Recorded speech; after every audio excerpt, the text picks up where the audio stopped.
Good morning, everyone. If we could all get settled down into our seats.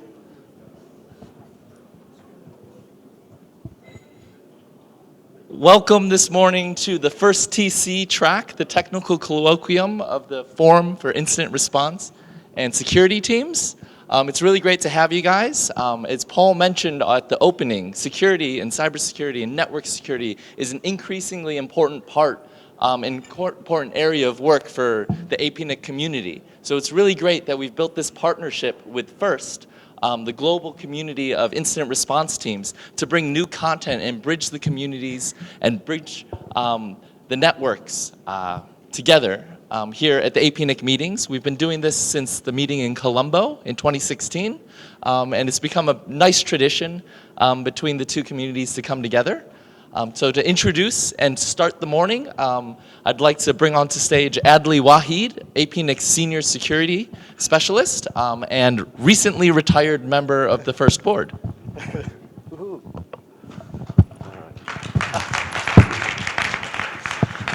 Thank you, Clay. Good morning, everyone. Is there a clicker? Clicker somewhere? Sorry.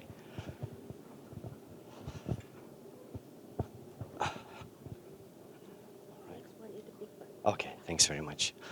All right, so once again, welcome to the first TC program in Chiang Mai, which is part of APNIC 48 this year. This year it's a bit special because we have some collaboration with AP CERT as well. So AP CERT members, I think, is in the room. We have a full program today, consisting talks from either security teams, who are FIRST members or AP CERT members, and also, security researchers from around the region. Maybe a bit of details or some insights on about this particular program. So the first TC at APNIC or Apricot conferences started out a while back, as Clay said, maybe 2016. We did the first one in Colombo when we had an event there. But basically, the collaboration is about sharing of information, sharing of experiences, sharing of insights of security incidents and lessons learned from them so that we can improve security together. And I think when you come to an event like this, you will see that the security problems that we are facing as a community or as an industry is very diverse. There are people who have to focus on security issues at the network level, so they look at DDoS attacks. There are folks who deal with application layer security, right? Looking at web application attacks, trying to defend against ransomware and infection. There are folks who also investigate on actors behind these attacks, so we can predict and see patterns and then share those indicators widely so that everybody can be safe and secure in the long run. So the spirit here is to share information, to communicate with one another. And of course, within 30 minutes or 45 minutes, you probably will not gain that much other than just an awareness or some insight that someone is doing or working on something. The idea is that after the event, or during the breaks, during lunch, you get together and then exchange business cards, contacts, so that you can have communication or share information more after the event. A little bit about the Forum of Incident Response and Security Teams. This is a non-profit organization for security response teams. And the membership is not only national CERTs or national teams, but also security teams or security response team within enterprises like banks, hospitals, universities, you name it. If you go to the FIRST website, you get more information on who is the member, who are the members. They have many initiatives that you can benefit from, even if you're not a member. One that I can mention here is the CSERT Services Framework, which is a document put together by the membership on services offered by a security response team. Now, if you have questions about membership, how to become a member, what does it take, we are very lucky to have Martin van der Heide from ThaiCert. Can you stand up, Martin? Right. He is also, I think, what is your role? The head of membership committee? Yes. So he's the head of membership committee. He is based in Thailand, and he is here in this room. So if you're interested to ask more about the membership, how it works and all that, yeah, he'll be around for the whole day, I think. Are you leaving soon? He's leaving, and tomorrow. So he's around tomorrow. So that's Martin. Talk to him. right, about becoming a first member. Now, a little bit about the security engagement at APNIC. So, again, this is one of the activities that we do in engaging with the community. The first TC tries to bring those who are really not within the APNIC community to come here to engage with our members. So the core team is myself and Jamie. Jamie is right there, right? So he does a lot of traveling as well around the region to engage with our community. We have a bunch of activities. CSERTs and LEA engagement is one example. We run security workshops. We do the TCs every year at APNIC and Apricot, as I mentioned earlier. We also run this APNIC Community HoneyNet project. If you are interested to learn more about it, come talk to me.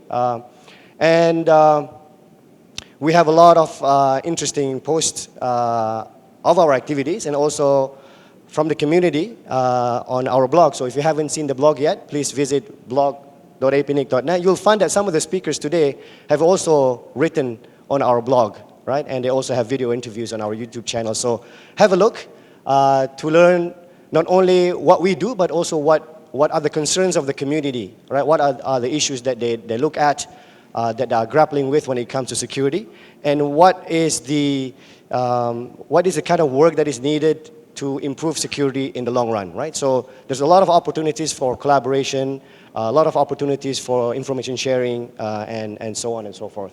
So I think I will just stop there, and we go back to the program. So hopefully you will enjoy the program. Feel free to ask questions and also interact with the speakers during the breaks. So thanks very much. Back to you, Clay. Thanks, Adli.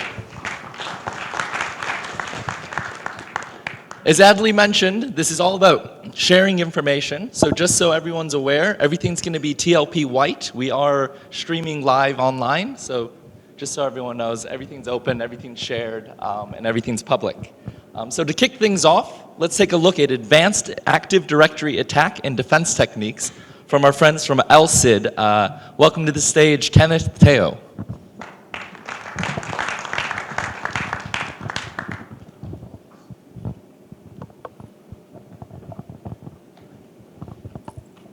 Hello, hi everyone. All good? How's your breakfast and everything? Still awake? Hopefully you're still. So my name is Kenneth. I'm here with me, with my colleague Ollie Kwan. So remember that face. If you have questions later on, you can feel free to find us during the break and everything. So I'm from LSID. So LSID basically is a AD security software, and we're the guy that behind Bloodhound. Have you heard of Bloodhound before? Yeah, cool. We should have a conversation. Right, so we're the guy that behind the Bloodhound concept. Way before Bloodhound was introduced on GitHub, we were the one that started with the concept of AD control path from the front cert, right? So today, slightly not related to network, hopefully you're not disappointed. We talk about AD security and how we believe when you harden your AD security, it will make it harder for attackers to take control of network, propagate malware, propagate ransomware, and etc. All right, so we are deep into the kill chain. And if you have questions, we are happy to take it offline as well if you wish to.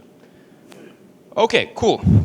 So today we're going to talk about AD security, what we learned from our customers throughout the years. We have been in the industry for about 4 to 5 years, and throughout the years we have done hundreds of POCs.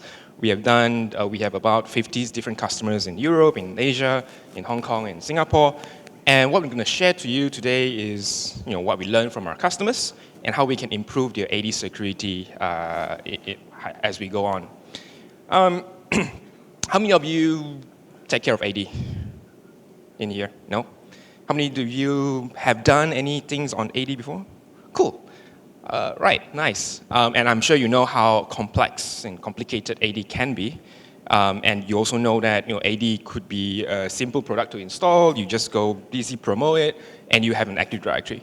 Now the hard part is to make sure that the AD that you control and the AD that you configure is going to be safe, it's going to be hardened, and it's hard because throughout the years, your AD may have gone through a lot of changes. When Microsoft introduced you new versions of Active Directory, you upgrade it, but you neglect to turn off the features that you have enabled before. For example, when Microsoft introduced Windows 2000, they introduced you something called delegation, right? So delegations has improved. You now have constrained delegation instead of using unconstrained delegations. But still today, when we do POC, when we do analysis of our customer's environment, we still see tons of them have unconstrained delegations, which is what a hacker loves, because when you have unconstrained delegations, you can do credential stealing, you can do credentials extractions from this compromised PC. So let's go move on. Now, I'm sure you have heard of the news, something that you may have heard, a lot of ransomware attack. Somewhere closer to home, we have Grand Crep, which happened in Vietnam. And recently, as of last week, you may have heard some incident in Malaysia that some major financial institutions had some ransomware attack. Although people are hesitant, their customers or their management are hesitant to admit that this is related to ransomware, but the industry, the insiders know that this is an ransomware attack. Now you may have questions about how malware and ransomware relate to Active Directory.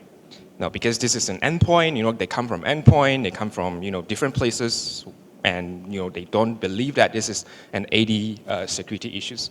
First of all, the ransomware could be propagated through your GPO.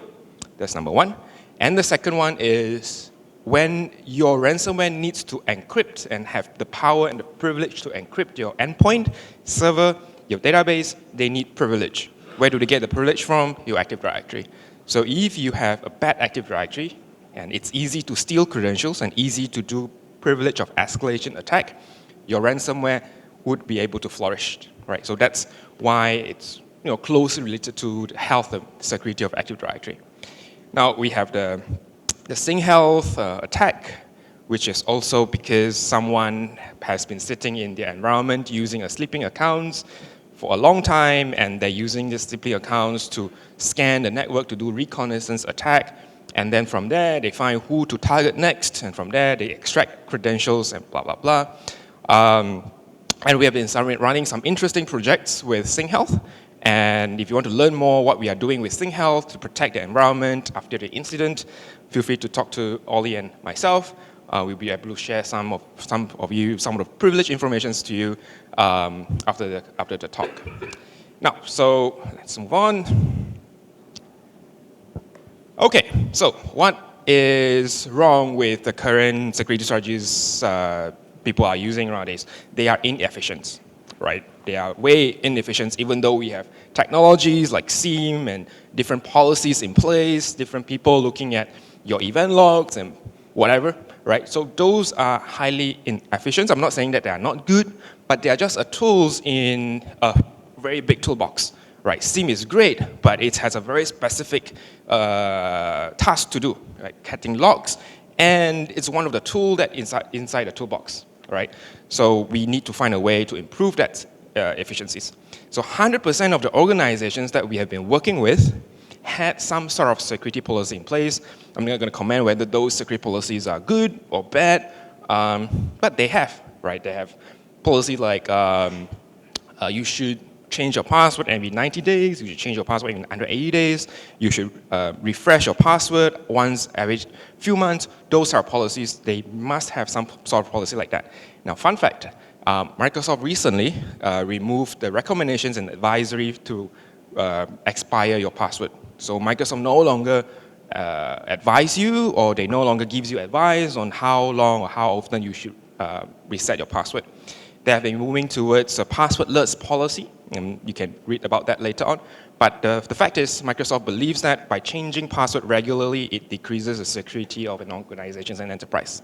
That's why they remove it, and I'm sure you know how it would decrease the security of an enterprise, because people write their password on the screen, on the sticky notes.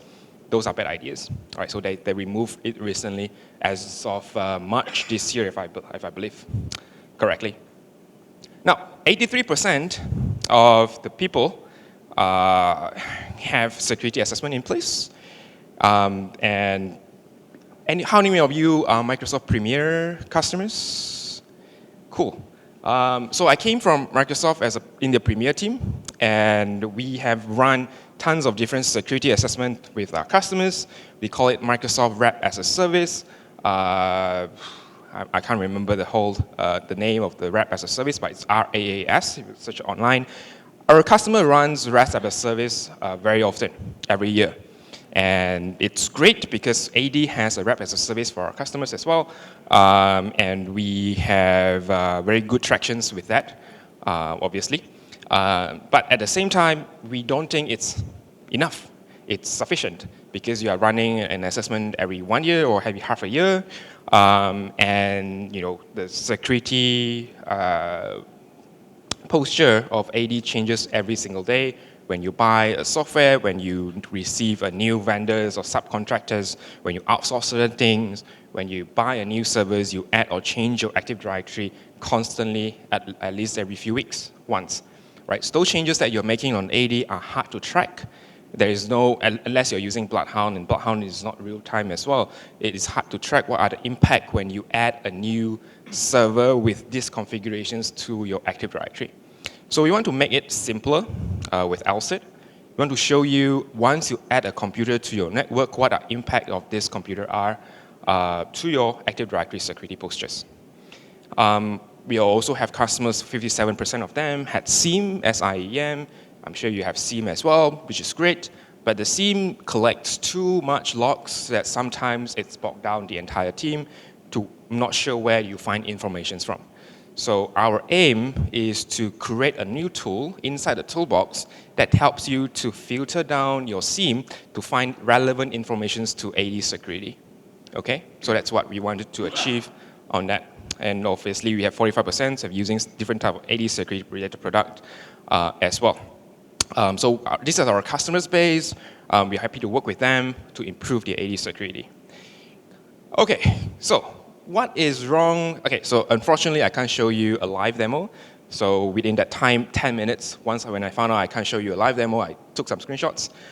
So these are some of the, not very complex, but some of the common occurrences in Active Directory.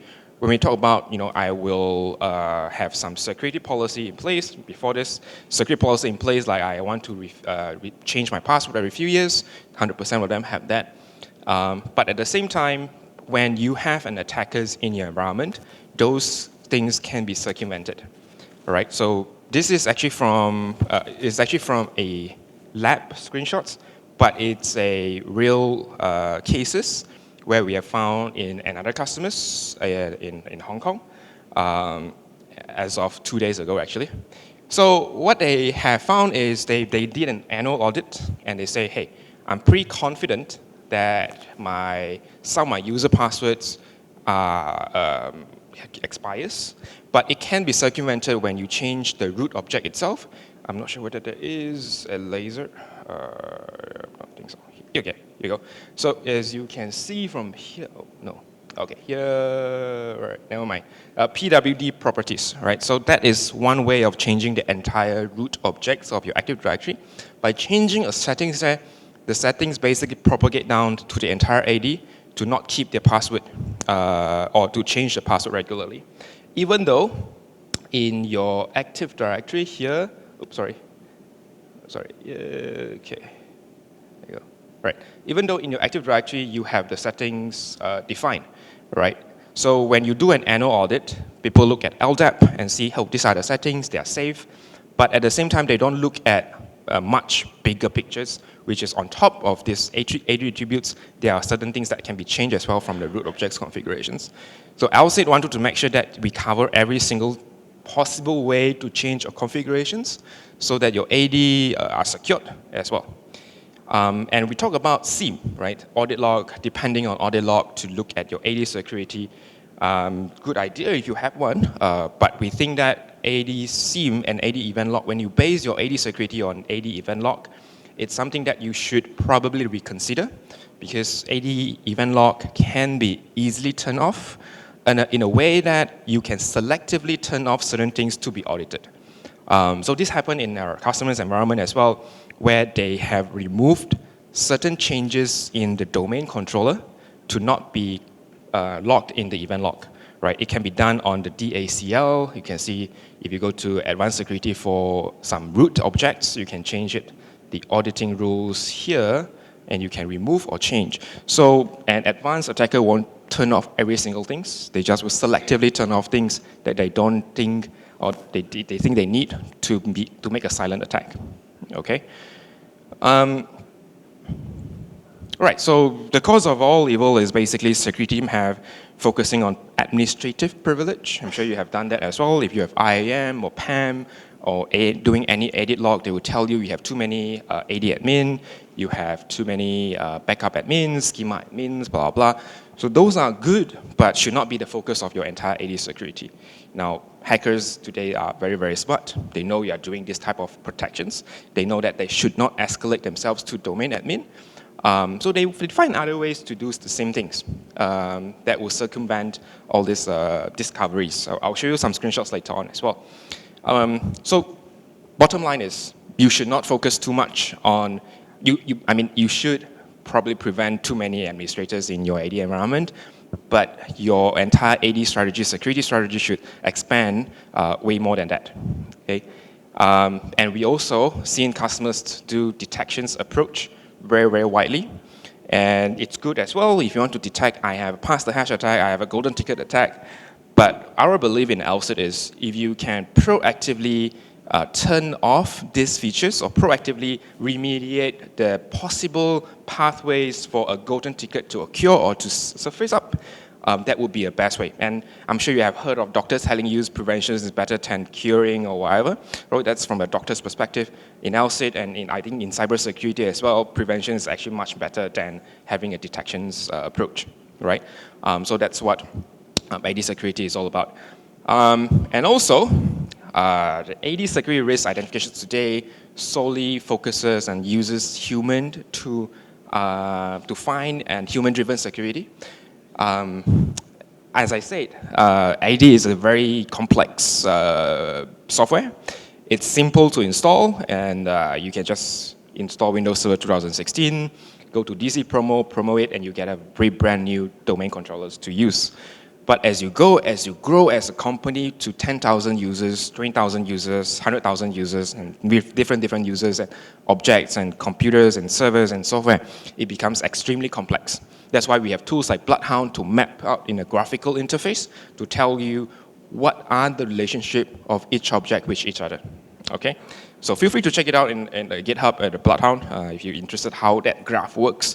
And it's a good idea to start your Active Directory security journey.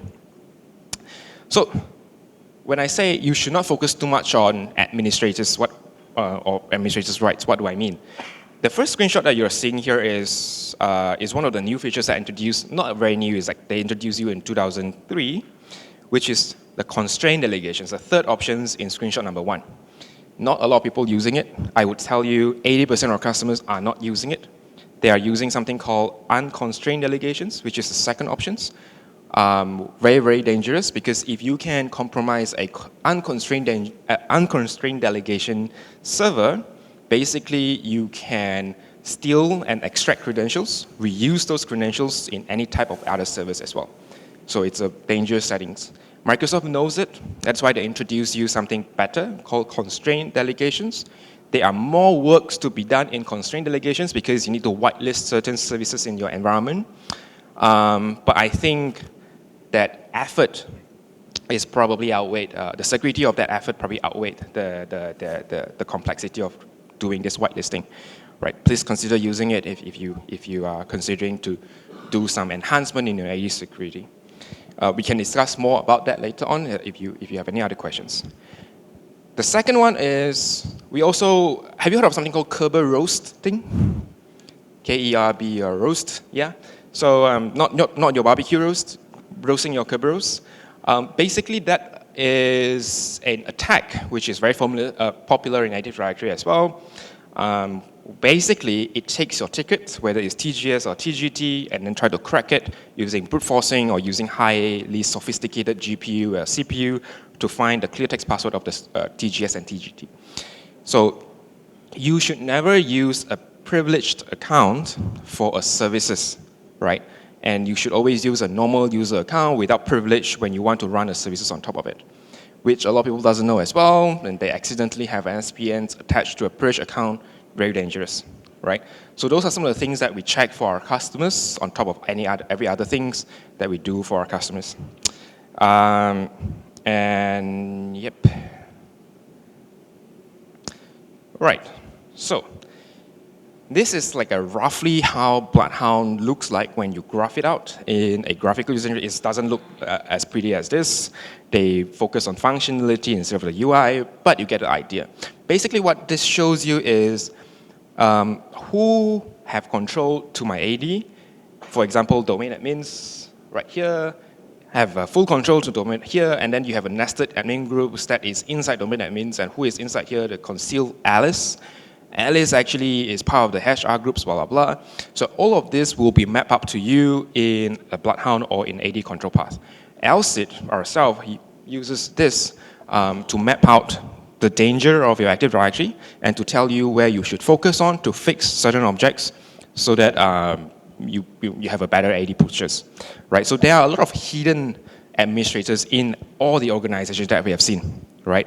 I'm sure you realize that as well. It's very hard to identify about all your 10,000 users who have certain permissions to certain objects and which relates to certain objects as well. So we need tools to do it, right? If you go in AD to look one attribute one by one, write down all the attributes and permissions that these users have on a whiteboard, you would use tons of days, man days, or even years to properly map out that. And not to mention that humans are prone to errors as well. So this is our focus, right? To show you where your dangers are and to try to help you to secure your Active Directory. So the attack that I'm going to tell you are common, or not the attack, the indicator of exposures. The issues that I'm going to discuss with you, there are two. They are very common. You'll say, I know this already, but I just want to make you aware again the danger of it. The first one is administrators. You have too many administrators. There are enterprise admins, there are domain admins, there are server operators, schema admins.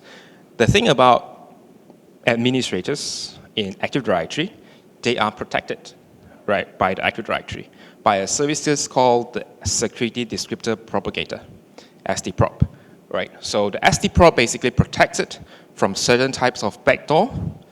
However, there are also hidden or forgotten administrators, like this one, DNS admins. DNS admins, it has an admins in the name, DNS admins group. In the Active Directory, it's one of built-in groups.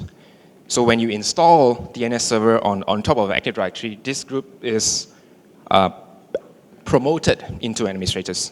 However, Microsoft, a lot of different AD admin doesn't consider this as a privileged groups. Okay? So one of the ways to identify if the groups are privileged or protected or not is by looking at the attributes called admin count. So there's admin count attributes, and DNS admins does not have that attributes. It's null. So meaning to say that a lot of enterprise, a lot of Microsoft even, they don't consider this as a protected groups. But these groups can do damage, right? So they control your DNS infrastructures, where to find the yellow book, where to find the address of a certain DNS or domain names. And although they don't have direct access to the DNS infrastructures, they can run commands like this to force your domain controller to run some arbitrary or malicious DLL into the network using this dnscmd.exe/config. So DNS admin have that. So now I don't have you open up a new pathways to attack. So basically, as an hacker, you don't have to compromise your domain controller. You don't have to compromise your domain admins. You don't have to compromise the enterprise admin. You just have to find a DNS admin, which always have been forgotten, right? And try to compromise that. And also, you can try to compromise all the people inside these groups. If you have too many DNS admins, you can compromise all the members of these DNS admins. And because we have seen AD auditors usually overlook these DNS admins groups, they are not being audited and being secured properly, right? Passwords are usually non-complex. They don't enforce password change, enforce password complexity, It's even not protected by the SD prop as well, which open up new attack pathways to attack. Okay, so that's the first one. The second one is, I'm sure you know, vendor. You probably outsource some of your operations, maybe your password reset operations to someone in other countries.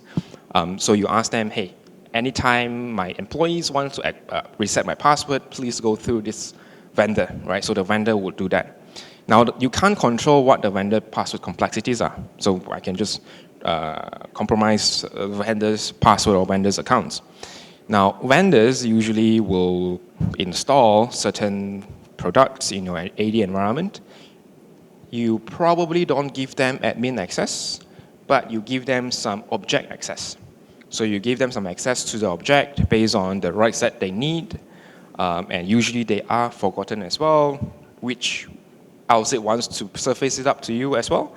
When we do a real-time analysis of your Active Directory, we want to tell you that these subcontractors have hidden privilege in your environment, and you should remove them from there. Now, when we talk about hidden privilege, we're not talking about adding someone into a groups. We are talking about adding an ACL access control list or access control entries on the root object itself or all the sensitive accounts or sensitive groups that your AD provides you with. Okay? So those two, all right, no, not done yet, actually. Okay, so those two allows an Active Directory to have an indirect access to domain controller. For example, if you grant a subcontractors to do password resets, they can reset password of your domain controller easily.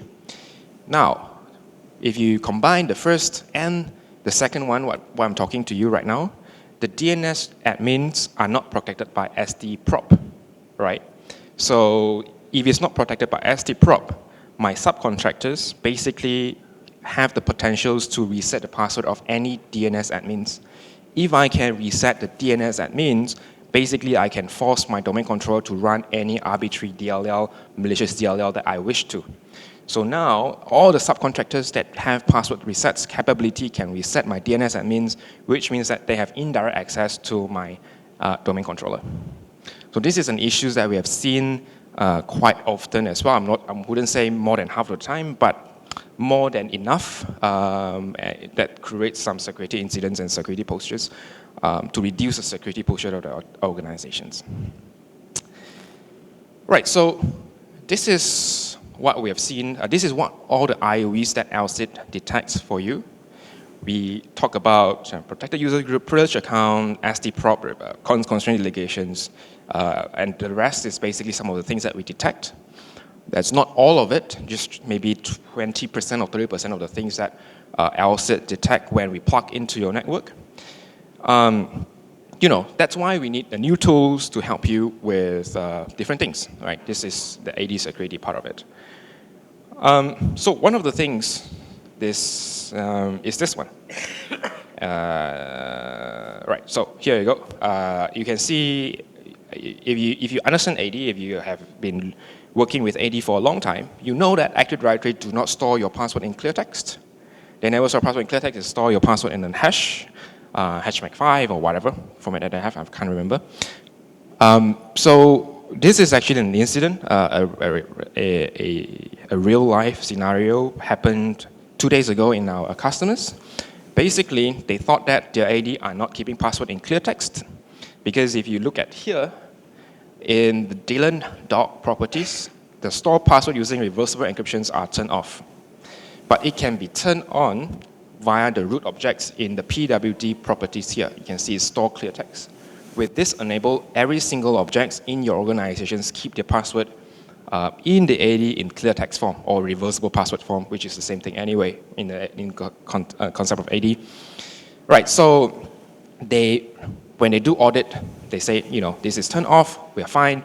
But when we look into deeper architectures of the entire Active Directory, we realize that they actually store password in clear text form because they have this PWD properties set to store clear text, right?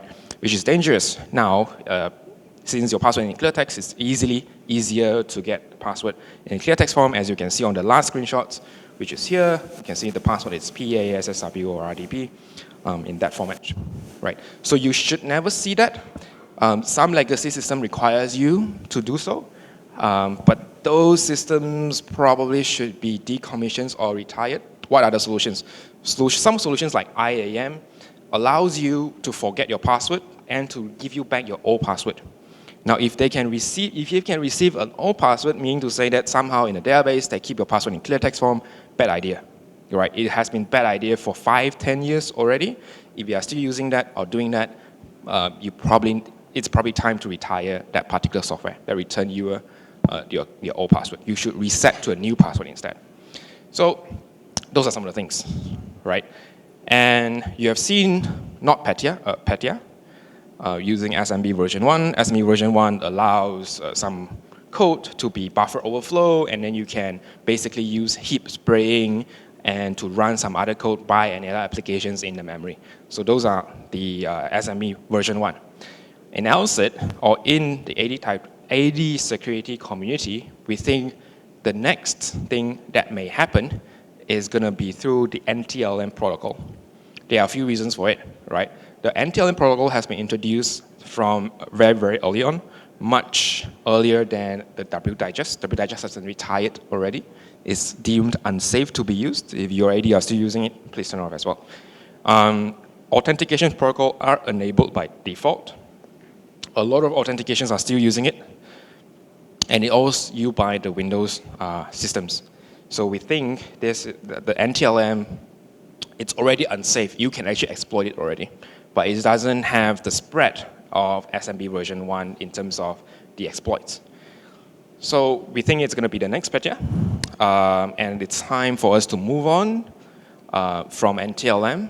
There are different ways to move on. I'll show you in a few ways later on. Now, what is NTLM? NTLM gives you the NTLM hash, which is right here. You can reuse the NTLM hash. You can crack it or whatever with this. So you can turn it off, but it's not recommended to turn it off right now. So what we have been advising our customers, and some of our customers are, you should put most of your domain admins, or at least your domain admins, or your protected users, your privileged users into a new groups in Active Directory called Protected Users Group. It has been introduced since Windows Server 2016. It's a new protected groups. When you put users into the protected groups, there are certain things that you will not be able to do, like using NTLM. All right. So one of the things are restricting you to use NTLM, restricting you to be on a computer with dangerous delegations, restricting you to keep your password in a reversible format. So it's a new feature, it's a new user group. Please check it out, called Protected Users in Active Directory since Windows Server 2016. All right? There are a lot of caveats. If you say, I want to put everyone in my protected user groups, bad idea as well, because once you put everyone on the protected user groups, there are a lot of things that you cannot do. So we suggest our customers to do it slowly, maybe start with the domain admins and then propagate to other privileged users. And since it's a new feature on 2016, you have to add people into it manually because it's a new user groups.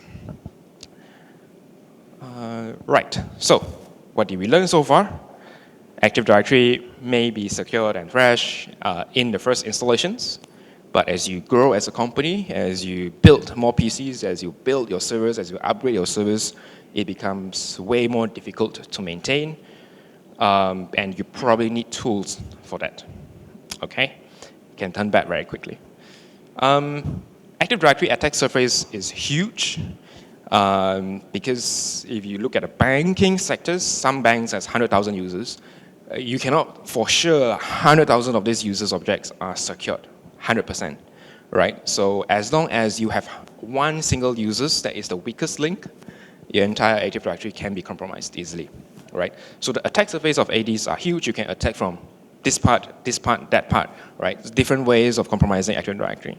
The usual defense strategies for Active Directory are clueless. When you plug in a SIEM to look at all the event logs, it generates too much noises for our customers. They do not know how to interpret the data that they are seeing from Active Directory. Should I be concerned if I have a Kerberos service that is being created, or should I be concerned if a TGS service ticket is being created? Now, those are legitimate service tickets, right? But if you want to train someone to look at it, look at the noise, and try to find information from there about your AD security, it's going to be a hard and huge undertaking. And what we believe is a dedicated defense scenario is long overdue. So a lot of organizations do not have a dedicated service to look at AD security. They have their endpoint detections, they have their firewall, they have everything that protect the parameters. But when it comes to the core architecture of the Active Directory, or the core architectures, the core system of your entire infrastructures of the network, of your organizations, of your enterprise, the AD itself, no one is protecting it. It's just sitting there, doing authentication and authorizations and giving out TGS, giving out TGT as it goes. But a lot of organizations do not have a dedicated service protecting AD, and we think it's time for us to reconsider that, to have a dedicated service to protect the AD itself.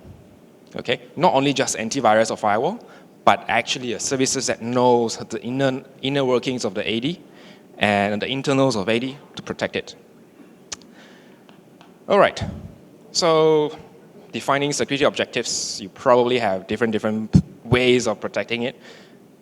3-tier architecture is one of the most popular one. I'm not going to say you must do it. It depends on organizations, but this is one of the strategies. Tier 0, Tier 1, Tier 2 architecture, 3-tier architecture for the Active Directory. All right, so next. So ensuring security relations requires to address 4 different concerns, we believe. First of all, you need to know about attacks against AD and to evaluate the risk exposures. Certain things are features in Active Directory. They are good. They are very helpful in making sure that your software can work properly. It enables your modern workforce to do work efficiently. But at the same time, when you make something easier, you open up something up as well to attack. So we need to know what are the techniques to attack AD, what are the features that hackers are using to attack AD, what are the features used for, do we still need it today, right? Or if we can turn it off, or we have a better alternative in the cloud or in any other types of services, right? So the solutions for that, the first one is to manage an up-to-date vulnerability database. So an organization is supposed to have a database dedicated for AD. I'm sure you have it already. But managing it is hard, right? You have to dedicate or hire someone to sit down, look at the darknet or the dark web to find all the latest attack, to figure out what to put into the database, and to figure out from your event log whether you have these configurations in your Active Directory or not. It's a huge thing to be done as well. And then you also have follow the ever-changing threats to act accordingly. For example, you may have a ransomware attack today, and you want to, the threat is different. The ransomware happened in Malaysia is a little bit different than the ransomware happens in Maersk in Europe, right? So you have to act accordingly. Like I said, we believe that if the AD are secure enough, you can at least slow down the propagations of your malware. The malware will enter your network for sure. They will start doing recon attack in your Active Directory. But what they cannot do is to find an easier way to propagate, to find escalations point, to find a compromisable PC, to steal and extract credentials, if you have a hardened and secured Active Directory. So you need to subscribe to threat intelligence sources and to review them. Ollie and the LSIT community are happy to provide threat intelligence to just share to the community. We share to the community in the larger, to our customers, to our non-customers, and to the public as well, some of the threat intelligence that relates to Active Directory. We also suggest you to detect trusted core security regressions to quickly remediate them. If something happens right now in your organizations and someone purchases a software, and the software requires you to have unconstrained delegations, and the software requires you to give the service account of this to reset certain password in the organizations, no one would know, right? No one would get alert. For sure, I'm sure 90% or majority of the organizations today do not have certain alerts to get alert on those type of misconfigurations, or I won't say misconfigurations, but configurations in AD that exposes your AD to a wider attack pathways, right? So you need to have some sort of continuous review, real-time review. If something happens right now, you want to get alert for that, okay? And also detect weak signals created by ongoing cyber attacks criminals. Sometimes, like in SingHealth cases, we do not. The signals are very weak. They come in, sit a few months, and then proceed to do certain things the next few months. Those signals are very weak. So we need to be very diligent in finding these signals and to tell our customers that this might be an attack, it might not be an attack, but either way, whether it's an attack or not an attack, it reduces your AD security, okay? And you should fix it regardless. All right. All right, so that's the core messages we want to try. Real-time, protect AD infrastructures with admin rights. LSIT also doesn't do, of all the things where we discussed to you, real-time protection, threat intelligence, blah, blah, blah. We don't need admin rights, we don't need agent to protect your AD, which is great for a lot of AD admin folks. When you are looking for security solutions for Active Directory, typically AD admins hate if you want to install anything on their domain controller, their baby. They don't want you to inject vaccines. They are anti-vax community. Just kidding. So they don't want you to inject any agent in the domain controller. That's number one of the AD admin. The second thing is they don't want to give you any admin rights at all when you want to protect the Active Directory even. So that's some of the things that we see as a company as well. The AD admins take care of their baby very, very well and secured, right? They don't want you to install agents. They don't want you to give them they don't want you to give us privilege as well. So we work that way, right? So if you don't want to give us agents, you don't want to give us any privilege, fine. We will use whatever we have to still protect your AD the best way we can, which is what our aim and our ethos in LSIT is about. I guess that's, all right, so anyway. So just a little bit about LSIT. We are founded from the French certs. We are protecting about 3 million users today. And we provide free threat sharing sessions, only provided in Asia. Threat sharing sessions that if you want to know about in-depth AD security, unfortunately I can't show you any demo. But we show demo and show attack demo to our customers and how else they can protect them as well throughout the years and engagements. All right, so these are some of the things that we want to show. I believe the slides are available, I'm not sure, but if you want the slides, feel free to let me know as well. All right, so we will be here throughout today and tomorrow. This is our faces, Oli Kwan is over there. If you want to discuss more about AD security, feel free to approach us. You have our email. If you want to meet us anytime today and tomorrow in Chiang Mai, please feel free to get in touch. I'm going to pass the stage back to the organizer. Thank you very much. Thanks, Kenneth. Are there any questions before you run away? Questions, yes. Just come up to the mics if you have a question. And please state your name and affiliation. Hi, I'm Andrew from APNIC from Indonesia. So Hi. when you did mention about the NTLM things, that it has flaw, we are running edge room in many places around the world, and most edge room authentication is based on free radius and NTLM for the Active Directory Yep. part. Does it affect something like that as well for this free radius with the NTLM, or is just simply NTLM for the domain control or something like that? Even when we put users in the protected user yeah. groups? I mean, when you did mention about the NTLM flow, it's Yeah, yeah, basically you are suggesting we should no longer use the NTLM thing. Okay. No. All right. Thanks for questions. So I'm not suggesting that you should not use NTLM today.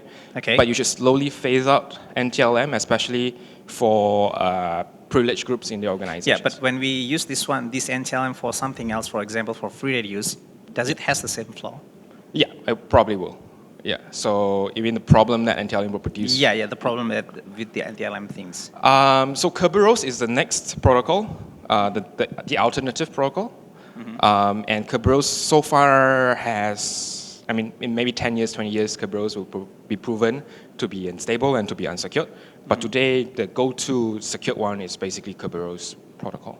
Okay, so you're suggesting to use free radius with Kerberos rather than the NTLM auth for the authentication. Yeah. If for your privileged account, it's not for an entire organization. If you go today and switch it off, you break the entire network and you probably lose your job tomorrow. So just slowly phase out. We start with the domain admins, start with enterprise admin, put them in the protected user group to test out how it will impact your environment and your organizations. Slowly phase out it, but not phasing out, at least not for the next 1 or 2 years. Okay. But the important part is to protect the protected users, like privileged users, to not use NTLM anymore. Because if you have NTLM for domain admins, when they go around, the hash is going to be left all over the places, and we don't want it to happen. Okay, thanks. Thank you. Cool, hello. Hello, my name's Warren Finch. I'm APNIC from Australia. Just a question about the Microsoft, you're talking about privileged accounts. With the just-in-time administration that Microsoft's now promoting to get people to be more secure of the subcontractors and things like that, do you see an uptake of that at all in your customers doing the just-in-time administration and role-based access control? Yep, good questions. Just-in-time has been introduced, I think, back in 2016, if I'm not mistaken. The uptake and adoptions, I don't think it's high that we hope we'll be seeing. Because when I was in Microsoft, we have been trying to tell customers use just-in-time. But to be honest, just-in-time, it's not just a button to turn on. No, it's not. Yeah, you have to do a lot of different things to make sure that people can adopt it, the architectures of the organization can adopt it. And when our customer sees problem like this, they would rather use like IAM or PAM solutions instead of just turn on just-in-time thing, which is for free anyway. But yeah, so we don't see, to answer your questions, we don't see a lot of people are using it at the moment. Because that would be my next question. How does your product impact on that, or do you use those techniques? No, we don't use that technique at all.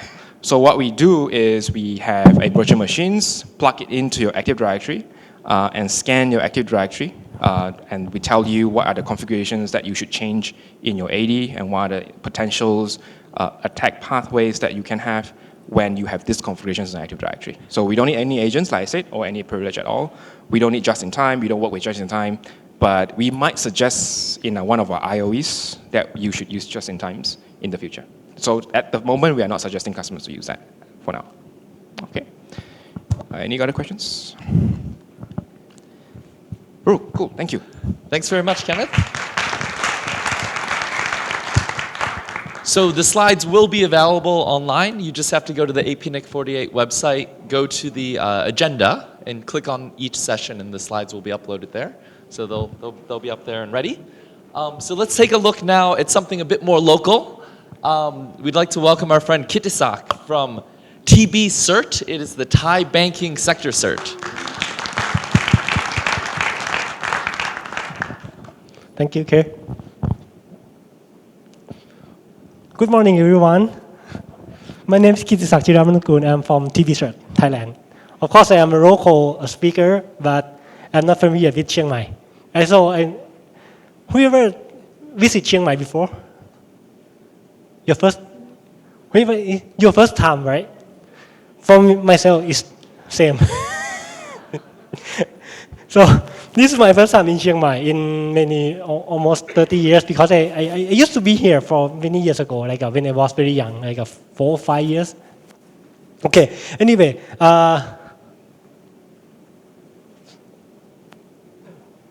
waiting for the slides.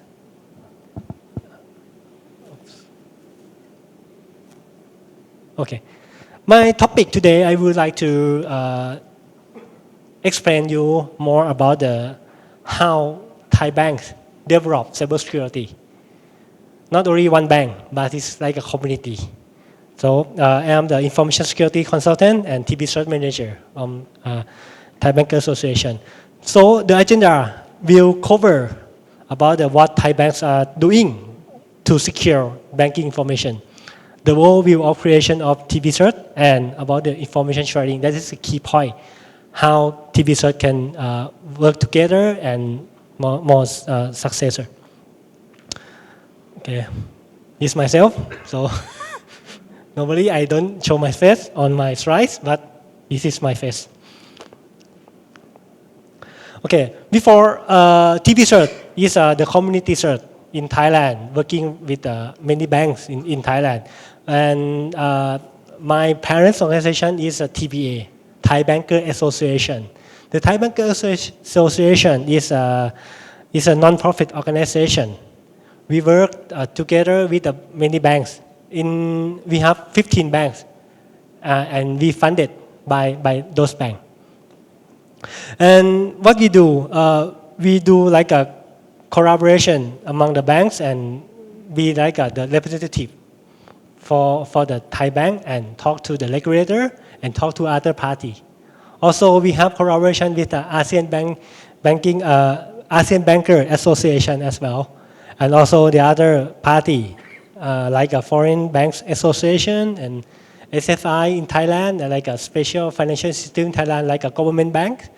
So we work together, not only one part of our Thai bank, but the whole sector of the banking sector. So TBA would like to embrace 5 big themes. What my section, my department focus on the first thing, like this digitalize and the next generation payment infrastructure. So what we are doing, this my department, we call PSO, Payment System Office. We work to establish the cashless society in Thailand. For example, PromptPay. PromptPay is one of the projects that we can transfer the money by using their telephone number and citizen ID number instead of the bank account. So if you know someone, if you are my friend, you know my phone number, you can transfer money to me. So this is more convenient and more easier. And the second thing is the QR code payment. So you go to some shop in Thailand right now, some department store, you can use your mobile bank account and transfer money by using the QR code. So easy for you not to remember the bank account, and for the merchant, it's easy to get the money from the customer as well. So that is just only a few things that we are doing that in TBA. But from my point, that is my section, that is cyber security. So when you have a lot of application, you have a lot of services online, the hackers come. I think it's normal behavior of the attacker, because they want money, especially for banking, and also they want some information, customer information, the information from the banks, and also sometimes it's like activism, like APT group, like Lazarus from North Korea, or like a Cobalt Strike or Silent.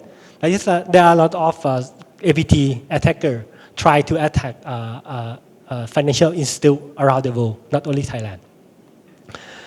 So the establishment of TB cert, we start from 2016. At that time, we call information sharing group. We call the member from banks in the TBA come together just only for cybersecurity staff in the banks, come together and share the incident about technical information, no business impact information, just only technical thing, like when we found some malware, when we found some C2 server, or maybe they know some technique how to protect, how to detect something in their network, and they come to share together. And at that time, in 2016, there was some incident in Thailand as well. There is some attacker steal money from the ATM machine by using some malware at that time. That is the starting of information sharing group.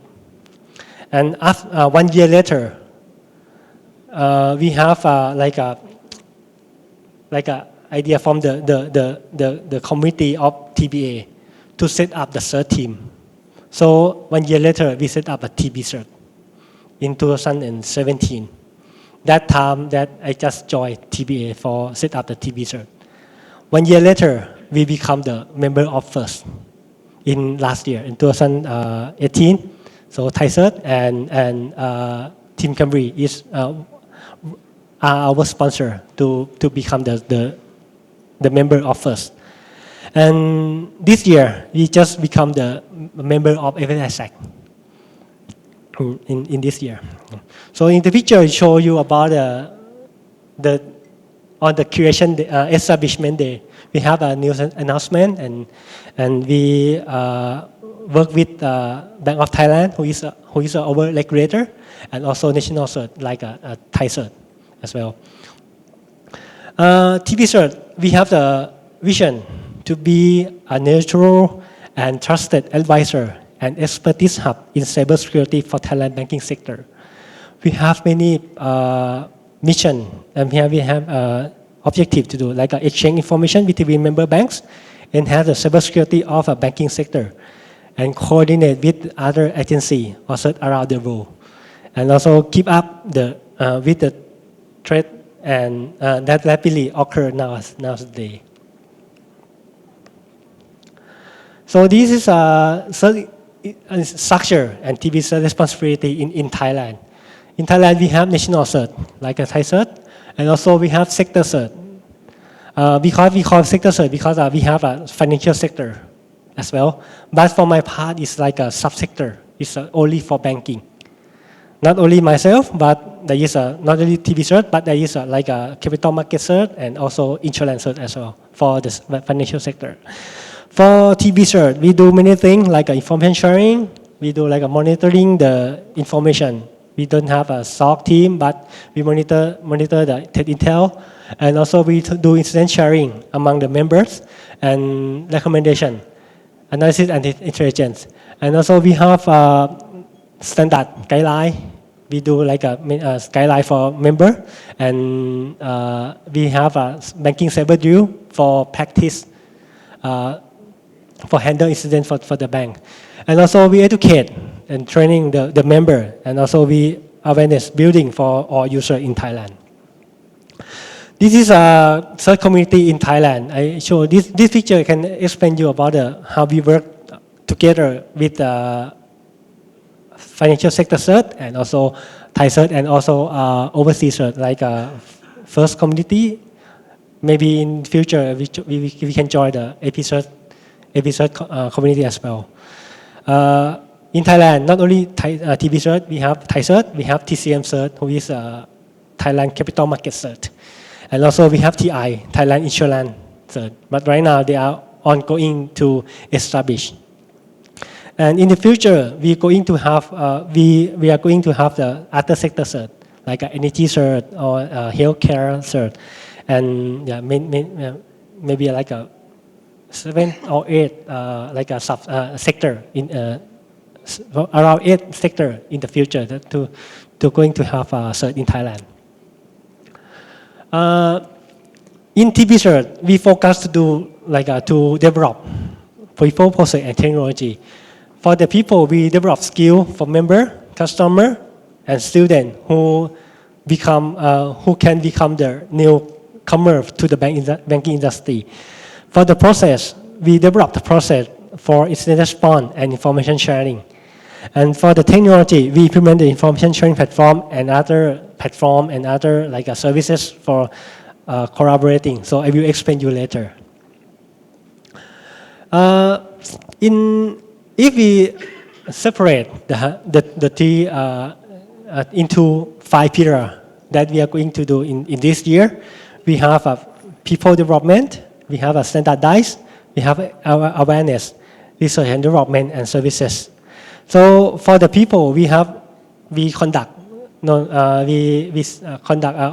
the event in Thailand for our members, like a awareness workshop and banking cyber drill. We are going to have in next month, the 2nd October in next month, and financial cybersecurity bootcamp. We work with ETDA, who is a parent association of a Thai cert, and Stock Exchange Committee, Bank of Thailand, and also OIC in insurance sector.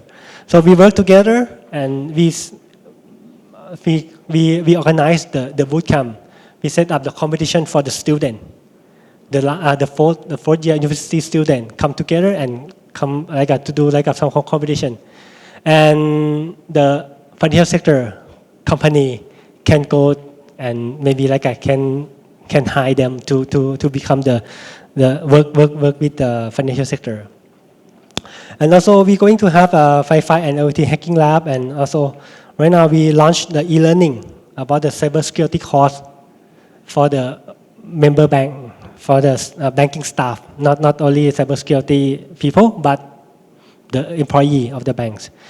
And for standard, we make the procedure about media handling procedure and cybersecurity incident handling procedure. And for the awareness training, we not only the training that we have for conduct training for the people, we have a document like a awareness infographic, and also some document that we share on our website, our Facebook page. And when we talk about the research and development, we contribute the workshop.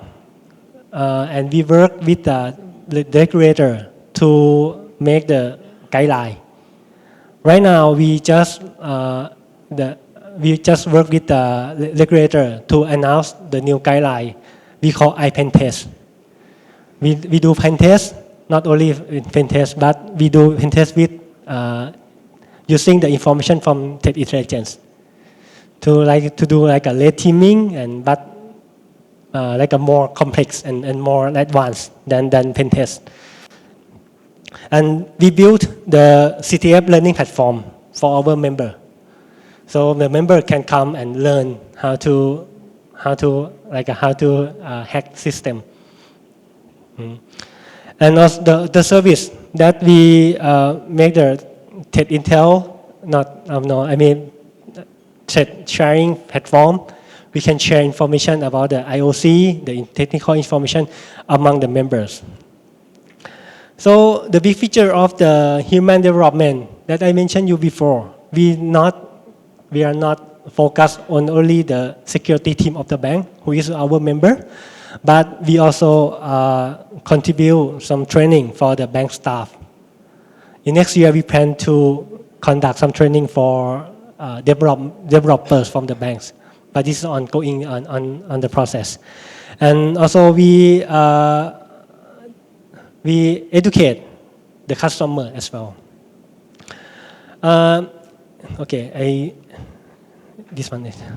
This is the screen capture from the e-learning that we provide the cybersecurity course for the bank staff. This is a micro-learning, easy one. You can spend just only a few minutes to complete one session. You talk about what is going on in the bank, what is what is phishing, how to the attacker can do fraud in the bank. This is some episode that I show you, just only three episodes. But actually right now we made it around 6 episodes already, and we are going to do it every year and have more and more. This is some public awareness that we call technical recommendation, public awareness. But sorry, this is in Thai. This is I show you that we call to educate the people, the customer. Okay, the key success factor for developing the sector-based cert in from my point of view, or maybe in many sectors, I think in future you can use this technique to develop. We think the key success are trust and collaboration. We need to start from trust. If you don't trust, you cannot work together. But building the trust is not easy okay, please trust me. I am Kitisak, please trust me. It's not easy like that. But we need to start start working with them, help them by your intention, and also control all information by using TLP. This is one of the the rules that we in TVCert member focus, that is a TLP. TLP is same. We use a TLP from first and US cert definition. We have 4 color. I will explain you later. And when you start with trust, after that we can make any activities and the members can join. Also, like it's a fun process. We use some, we make some process and share to members. Some member can learn from us, and we can learn from other members as well. And cyber drill, cyber competition. Last week, we just have a cyber combat in the conference, our annual conference in last week in Bangkok. We have this is our second year that we conduct we organize the event, and also the training and practice, and also we have working group. We use the idea of APNIC. We have a SIG, right? And also first to set up the working group, focus on some area, some special topic. But right now we just have a few working group. For example, like a news sharing group that I work with that to set up the team, pick up the member from some banks, come together and study to hunt the news, information from many places and come to share together and make it summarize every day. So the focusing that because of TVCert, we don't have the big infrastructure like the bank, but we are the people who sit in the center in the banking sector. So the first thing that we need to do that is information sharing. That is one of our main job, main issue that we need to focus. So information sharing in the definition of NIST framework, that is establish a computer security incident response capability that leverage that collective knowledge, experience, and abilities of partner by actively sharing threat intelligence and ongoing coordination. So this is a definition from the NIST framework. But the methodology that we do, we work with the members. We got information from many sources. For example, from news, from Tech Intel that we subscribe.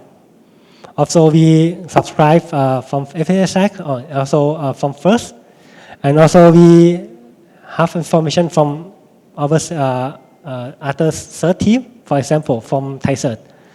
And also the main point, we got information from our members. So there is because when you need to think, because the banking environment is like a similar in many banks, and also if some incident occur in one bank, it's possible to occur at other banks because we use same, like a similar environment. We use similar brand, similar product. And when we got some information to TVCert, we have a team to do analysis and exchange information to other team, other cert team, other communities. And also we made a recommendation and mitigation plan to our members. So what we share, this is very key point, because if you talk to the banks, many banks say, I don't want to share because I don't know what to share. If you don't specific some criteria of information that you need them to share. So we specific just only indicator, TTP, security alert, Tech Intel report, or maybe tool configuration. So all of them, of course, no business impact information. There is a point. And the benefit of information sharing if you do information sharing, and we do it for a few years, and we found many benefits from that. First of all, we can learn the situation awareness. We can know that what is going on, what is in the future, is in the near future, what is going on in the near future. We can improve security posture. We can do like a gaining knowledge easily, because we need to study, learn by yourself from scratch. Many things you need to do it. But if someone tell you, okay, you should not do that because they do already, but you should do something easy for you to study, to learn or improve something, to make the greater defensive agility. So, but the sharing difficulty, not technical issue. If you talk to operation want to talk to you, want to share to you, but they cannot share because of maybe your management not allow you to share anything. Or maybe the legal issue. Sometimes they want to share, but you cannot say. In this point, we work very hard to talk to the CEO of the bank, to allow them to, to ask them to allow the operation can share. Some bank can make some bank for a member can do ask the one of the step of their information incident response that is sharing information to our team. That is some bank can do something like that. And for the legal issue, sometimes the legal not allow them to share information, like a NDA can make them cannot allow, and cannot make them cannot share information to others. And the practical restriction, we don't know, we don't have any information to share. That is a point, because some, maybe it's Asian style. I think sometimes they want to listen, not to share. You need to break this one. So the information that we got from the bank need to confirm that we collect the information securely.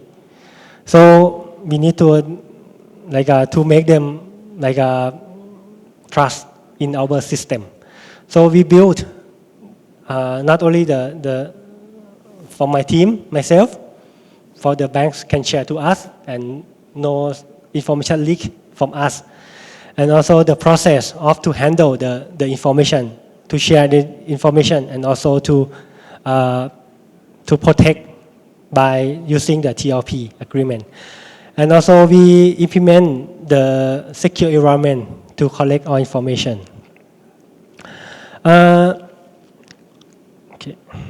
Sorry.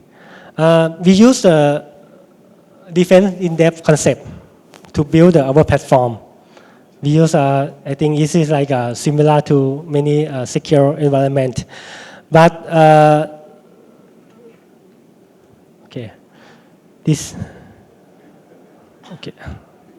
So the thing that I would like to recommend, if you want to share information to someone, you want to build a community to share information among the members, the TLP can help you. Because and Craig said about this session is TLP. Why? Because it's streamed to public. So this one is want to show you that TV shirt use TLP. It's been red, amber, green, and white.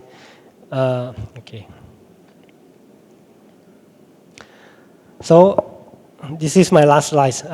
The challenge to do information sharing is one is establishing the trust. We need to have the trust at the beginning to achieving interoperability and automation. Because when you have a lot of information, you need to do something automation we need to do something like correlate information and safeguarding sensitive information, protecting classified information, enabling information consumption and publication, and also accessing external information, and the last one, evaluating the quality of received information. That's all of my presentation. I'm not sure, do you have any question?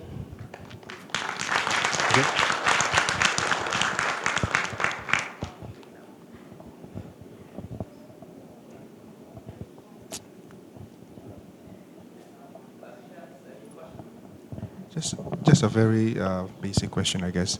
I'm Jonathan here. How's your chain of trust for your certificate? And then how long is the what we call certificate life cycle works with the current presentations? Could you add one more time, please? The first one is, who's your chain of trust root certificate for your whatever the presentations you are doing it right now, and then how's your certificate life cycles works? Chain of trust. Okay.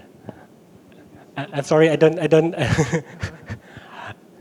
Okay, the second one is, I guess, it's a bit too much, but the first one is just how your chain of trust works, because you mentioned about many times about the trust part, right? Mm-hmm.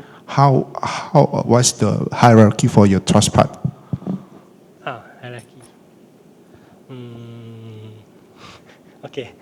I'm not sure that the question is correct because my English is not so good. But I try to. You asked me about the trust for our member, right? So the trust in our member actually quite high, because we have many activity we do together for a long time, like for a few years, and we have I'm not sure this is answer your question or not.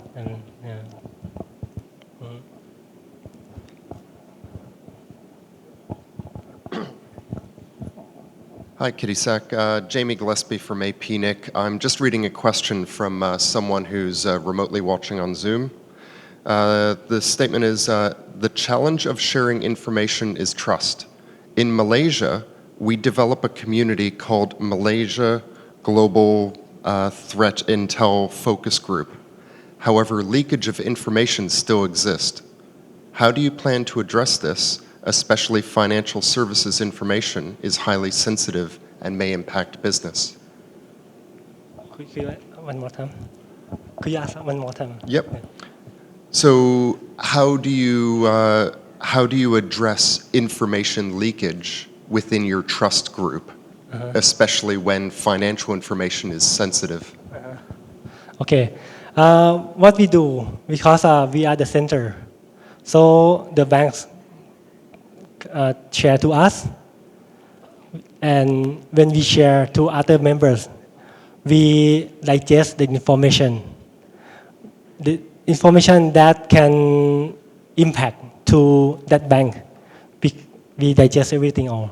We share just only technical thing, IOC. We focus on IP address of C2. We focus on hash. We focus on just only like a CVE vulnerability number, something like that. So for the financial, so I mentioned before, because we don't talk about the cost, we don't talk the budget, the money. We talk just only technical thing. Okay. Okay. If you have any more question, I have been around today, so you can come to talk to me anytime. Okay. Thanks, Kitisak. As Kitisak mentioned, trust is mainly not a technical issue. It's about social interaction. So it's the perfect segue into our coffee break. But before we all run out for coffee, just to help you guys meet each other, do we have any AP Cert members in the room? Right? We have couple AP Cert members from Taiwan and Thailand, and back there. And do we have any first members? A couple more first members, and anyone else working in the cert space? Okay, cool. We have a good group there. So look around, have a chat with each other, start building that social trusted network, and enjoy some coffee. We'll be back here at 11.